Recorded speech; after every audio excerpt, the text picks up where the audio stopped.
네, 오늘 밤 한국과 미국의 관세 협의에 막이 오릅니다. 미국 워싱턴에서 한미 양국이 고위급 2+2 통상회의를 진행하게 됩니다. 네, 트럼프 대통령이 깜짝 등장할지 미국 측이 주한미군 방위비 분담 문제를 꺼내들지 관심이 쏠리는데요.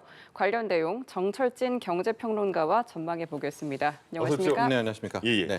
다시 한번 정리하면 2+2가 우리나라에서는 최상목 경제부총리, 안덕근 산업통상부 장관, 미국에서는 베센트 재무장관, 그리어 무역대표부 대표.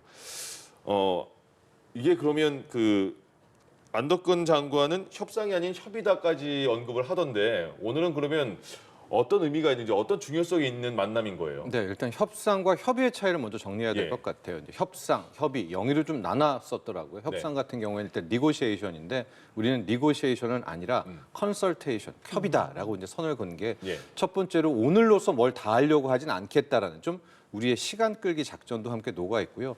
두 번째 더 큰 의미가 있는데 지금 최상목 경제부총리도 이제 곧 우리는 이제 6월 선거 이후에 새로운 정부가 출범을 하지 않습니까? 그러니까 본협상과 최종 결정은 역시 차기 정부가 하는 것이 맞다라는 의미에서 우리는 좀 이번에 이거를 마치 좀 사전 협상이라기보다는 협의로 좀 약간 의미를 좀 규정했다 이렇게 보면 될 것 같습니다. 네. 안덕근 장관이 트럼프 대통령이 면담이 잡히진 않았다고 밝혔는데 앞서 이제 트럼프 대통령이 미일 협상 때는 깜짝 등장했잖아요. 어떻게 예고 없이 나타날 가능성을 배제할 수 있을까요? 전문가별로 예상이 좀 다른데요. 저는 좀 나타날 가능성은 낮다, 거의 없다 이렇게 보고 있습니다. 일단 일본 사례를 보게 되면 일본 같은 경우에는 우리처럼 2+2가 아니었습니다. 경제 재생산. 그러니까 우리로 따지면은 그냥 안덕근 산업부 장관과 이제 그리어 USTR 대표부, 그러니까 통상 쪽만 만나게 된 거였고요. 우리는 공교롭게도 G20 재무장관 회의가 있어서 최상무 경제부총리가 갈 일이 생기니까 이참에 재무와 통상이 다 모이자라고 해서 이제 4명이 모인 건데 일본 때를 돌아보면 이제 경제 재생상이 통상을 앞두고 있는 그 전에 트럼프 대통령이 자기가 등장을 해서 미리 한 40분간 협의를 합니다. 그리고 내보내주고 스캇 벤센트와 또 50분간 얘기를 하고 그러면 왜 일본은 트럼프 대통령이 직접 나섰는가? 트럼프 대통령이 좀 이제 급한 성격도 있고 늘 톱다운 방식으로 풀잖아요. 밑에서 실무자들이 타고 올라오는 걸 싫어합니다. 자기 생각 말하고 그거대로 처리해. 그러니까 자기 생각을 일단 경제재생상한테 말한 다음에 이걸 이시바 총리한테 그대로 전해라. 그 용도로 제가 보기에 사전 협의를 왜냐면 급이 안 맞잖아요. 한 것 같거든요. 근데 저는 왜 가능성이 낮다고 적다고 보냐면 그럼 지금 2명을 불러가지고 사전 협의를 한다. 누구에게 메시지를 줍니까?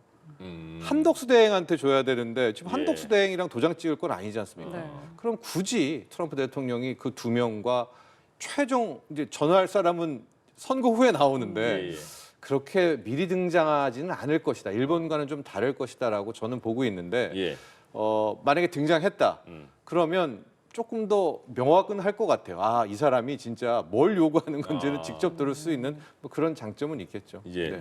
협상이 아닌 협의라고 안덕근 장관이 말했는데 또 이렇게 밝힌 거예요. 이번 협의의 목표가 상호 관세를 철폐하고 자동차에 대한 품목별 관세도 조정하는 거다. 그런데 의중을 알아보는 것보다는 더 나간 거 아니에요? 이 얘기는요? 네, 그렇죠. 이번에 카테고리를 3개로 정했습니다. 첫 번째가 무역 균형이고요. 두 번째가 조선, 세 번째가 LNG 가스인데 바로 첫 번째, 가장 중요한 게 무역 균형이잖아요. 말을 좀 무역 균형 이렇게 얘기했는데 여기 안에는 역시 우리가 상호 관세율을 25%를 부과를 받았잖아요. 이제 상호 관세율을 좀 낮추는 게 하나가 있고 안덕근 장관도 이야기했고 최상무 경제부총리도 얘기했는데 지금 상호 관세는 유예가 돼 있지만 품목별 관세는 매겨져 있거든요. 가령 철강이라든가 알루미늄이라든가 자동차.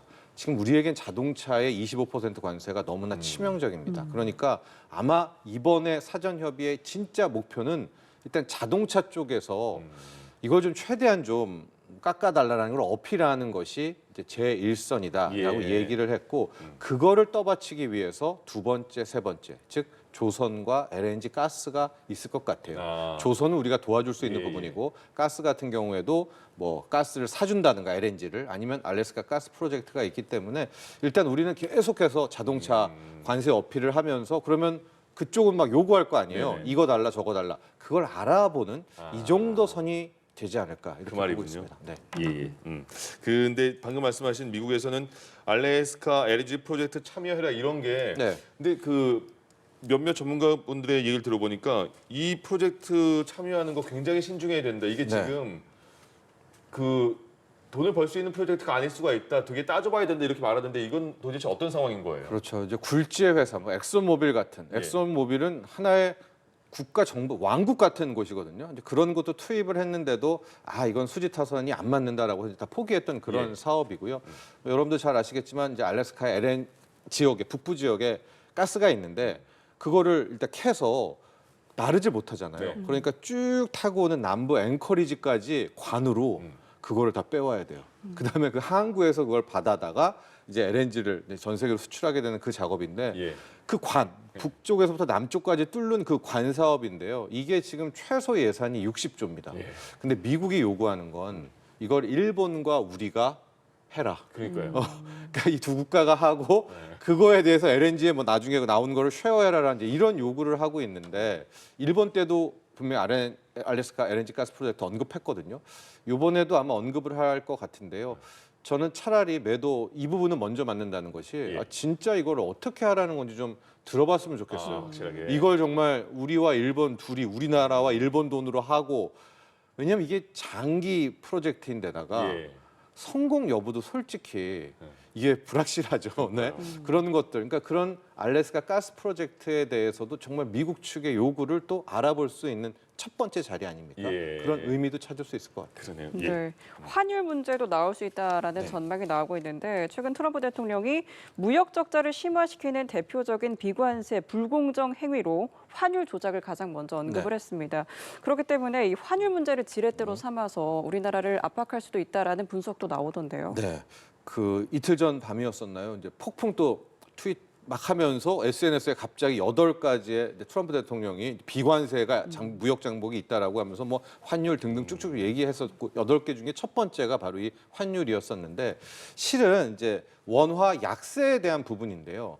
우리가 원화 약세잖아요. 지금 네. 1,400원대잖아요. 근데 잘 뜯어보면 이제 곧 있으면 재무부에 이제 환율 조작 보고서도 나올 텐데 이게 우리가 조작해서 원화 약세가 된 게 아니란 말입니다.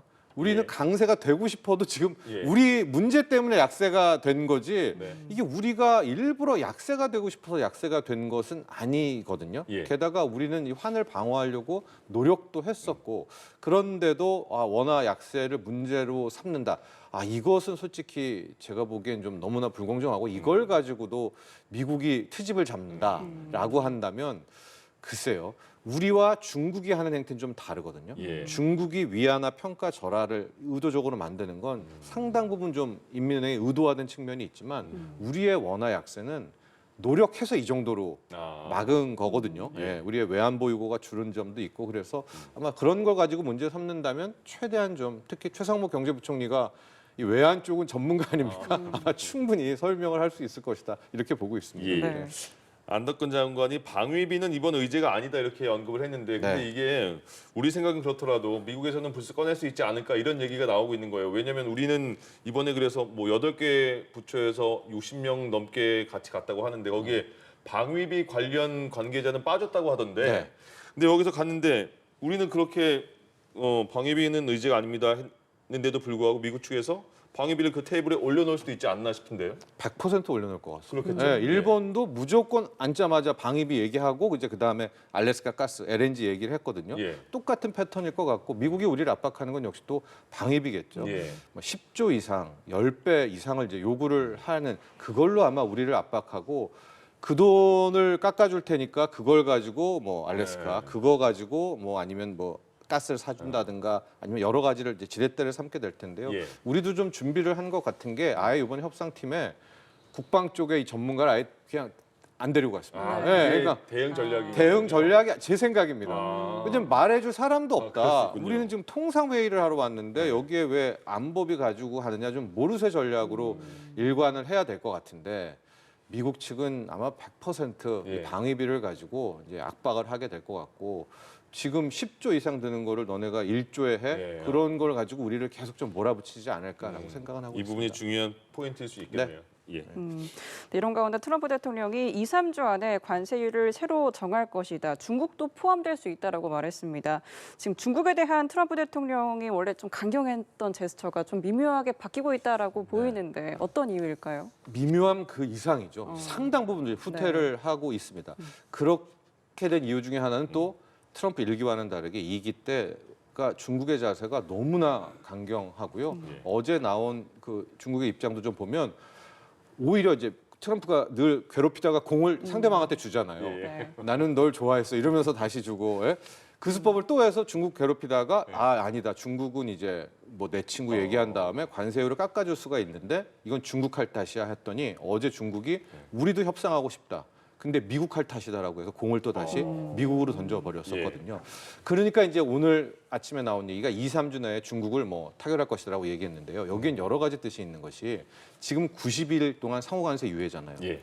근데 단 한 국가도 지금 상호관세에 대해서 트럼프 행정부와 타결된 국가가 없습니다. 네. 그래서 지금 이제 자신이 좀 쉽게 생각하는 나라 5개, 우리나라, 일본, 인도, 호주, 영국을 우선 협상으로 예. 해가지고 여기는 좀 5월 뭐 초쯤에 끝내고 싶어하는 게 트럼프 대통령의 마음이에요. 그런데 이 5개 국가들도 지금 계속 시간 끌기를 하잖아요. 네. 그 핵심 이유가 중국이 안 됐는데 중국과는 아예 말문을 트지도 못했는데 우리가 먼저 했다가 중국과 한 게 우리 결이 달라요. 그렇죠. 그러면 먼저 한 국가들은 굉장히 불안하고 불확실성이 되잖아요. 예. 그래서 안 한단 말입니다. 그러니까 트럼프 대통령도 이거 정도로 감지를 하고 안 되겠다. 중국 정도를 먼저 좀 선을 긋는다든가 전화를 한다든가 협상을 좀 하면서 가야 나머지 국가들도 자신의 관세 정책에서 좀 적극적으로 오지 않을까라고 해서 지금 트럼프 대통령의 대중 관세가 완전히 좀 180도는 아니지만 그래도 100도 이상으로는 좀 상당히 유화적으로 바뀌어 있다라고 볼 수가 있는데 중요한 건 중국이죠. 어떻게 할까요? 중국이 예. 안 나옵니다. 전화 한 통 지금 안 하고 있거든요. 끝까지 버티고 있어서 예. 자 이제 이 다음 라운드가 좀 어떤 전략일까? 미국이 트럼프가 또 괴롭힐까? 아니면 더 유화적으로 나갈까? 여러 가지 수를 앞으로 좀 지켜봐야 되겠습니다. 그럼 어떻게 해야 돼요? 우리는 중국은 이렇게 지금까지 나홀로 잘 그냥 계속 대응하고 있는 거잖아요. 중국은요. 네. 근데 우리는 그거를 언제까지 보고 우리도 그 이후의 스텝을 밟아야 되는 건지 중국과의 미국의 관계 그리고 그걸 바라보고 있는 우리는 어떤 그 모습을 취해야 되는지 그리고 이번에 협상에서 그럼 우리는 어떤 전략을 가져가야 돼요? 저는 최대한 늦춰야 된다고 보고요. 아, 늦춰야 적어도 된다는. 트럼프와 시진핑이 전화는 하고 네. 뭐 실무진 등의 한두 번의 협상까지는 되는 거를 저는 지켜봐야 된다고 봅니다. 왜냐하면 우리는 미국과도 중국과도 경제에 대한 의존도가 거의 밀접하기 때문에 예. 뭐 한켠으로 좀 올인할 수가 없는 그런 게 우리 한국 경제 또 숙명 아닙니까? 그래서 저는 최대한 좀 늦췄으면 한다라고 볼 수 있는데 예. 이게 이제 불행인지 축복인지 예. 명분도 있잖아요. 왜냐하면 우리는 6월에 선거, 6월 이후에 정부 구축하고 거기에 또 내각 인사하면 뭐 경제부총리부터 기획재정부 장관 또 산업부 장관 다시 다 뽑아야 예. 되지 않습니까? 그러니까 우리는 적어도 6월, 7월까지의 그 명분적인 좀 시간이 좀 있다라는 점들. 예. 그래서 이번에 이제 2+로 간 최상무 부총리, 뭐 안덕근 장관은 오히려 마음이 좀 편할 수도 그래요? 있을 것 같아요. 왜냐하면 자기가 이거를 이끌고 막 책임져야 원래 좀 그렇잖아요. 사람이 예, 그러면 그렇죠. 막 부담되고 어. 아이디어도 생각 안 나고 그러는데 아 내가 이거를 이제 전초기지를 세운다. 그러면 오히려 더 막 좀 아이디어라든가 이런 게 좀 예, 예. 샘솟지 않겠습니까? 어. 그래서 이번에 회의에서 출동하는 이제 예. 최상무 부총리 또 안덕근 장관이 최대치도 좀 길드 터놓고 정말 이 트럼프 행정부의 생각이 뭔지를 잘 그 데이터들을 확보한 다음에 이제 차기 협상단, 차기 정부를 좀 잘 넘겨주는 또 그런 과제를 갖고 있다라는 점을 생각하면 좋겠습니다. 예. 네. 한편 다음 주 트럼프 대통령의 장남 트럼프 주니어가 한국을 방문합니다. 정용진 신세계그룹 회장의 초청으로 국내 기업 주요 인사들을 만날 것으로 보이는데 네. 트럼프 주니어가 이제 마쿠 실세로 불리잖아요. 네. 뭔가 이제 이번 방안으로 한미 기업 사이에서 어떤 좀 역할을 할 수 있을지 또 영향력이 있을까요? 네, 근데 지금 다음 주 방한 외에 일정이 하나도 안 잡혀요. 그러니까 공개가 안 되고 있어요. 네. 네, 근데 지금 아마 기업 인사와의 만남들이 이어졌다. 이 정도까지는 언급이 된 것 같은데 과연 트럼프 주니어가 와서 누굴 만날지 어딜 갈지는 좀 미지수입니다. 그러니까 예. 와서 쫓아가야지 지금으로는 알려진 바가 없는데 네. 뭐 이렇게 정보지들에 나오는 것들은 뭐 코인 얘기 뭐 여러 가지 이야기가 있는데 제가 보기엔 그건 아닌 것 같고 근데 중요한 거 하나는 주식시장에서는 이마트, 신세계 이 그룹주들이 오늘 급등했거든요. 예. 왜냐하면 적어도 함께 늘 다닐 사람은 정영진 회장이니까 그렇죠. 이 정도 선이라고 볼 수 있고요. 이제 다음 주 정말 트럼프 주니어가 방한을 하면 적어도 뭐 동선들은 파악이 될 것 아니겠습니까? 그렇게 되면 좀 윤곽이 드러날 것 같습니다. 네, 트럼프 2기 행정부 출범 이후에 첫 한미 통상 고위급 협상이 막을 올렸습니다. 관련 내용 정철진 경제평론가와 함께 이야기 나눠봤습니다. 말씀 고맙습니다. 고맙습니다. 예.